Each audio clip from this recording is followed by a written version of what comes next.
Boa noite. Estou aqui que eu quero saber quem é que vai sugerir mais um nome para mim.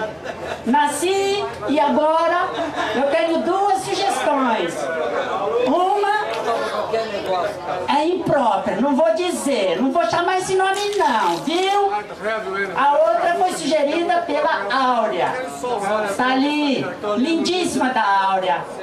Ela perguntou se eu não poderias me chamar Picolé.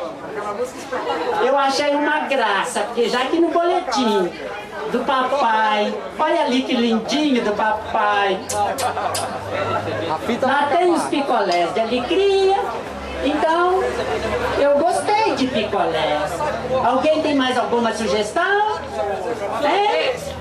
Hein? Sorvete. É meio aviadado, não? Eu acho que picolé é melhor. Picolé tem pauzinho. Sorvete não tem. Então, ninguém vai falar o nome pra mim? Galo doido. Não. Laranja mecânica. Aí, ó. Esse é mais doidão. Mas vou ter que beber leite todo dia. Peteca! Peteca.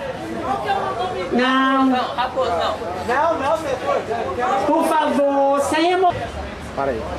Homem de lugar nenhum! Aí, ó, muito sugestivo, mas sobrenome muito grande. Homem de lugar nenhum. Não é mesmo! Hein, gente? Fala aí. A fita vai acabar. A fita tá acabando. Bem, eu acho que vou no cartório e vou deixar meu nome de Picolé. Ah, que delícia! Atenção, garotas! A partir de hoje, se quiserem, podem me chupar o tanto que quiserem. Eu não derreto, né, papai? Obrigado, viu? Lindão. Áurea, você vai ficar no meu coração, viu? Muito obrigado. Um beijo para todos. E eu volto na próxima festa. Quando que é, papai? Abril. Abril. Só o ano que vem, ok? Sejam todos felizes. Muita alegria.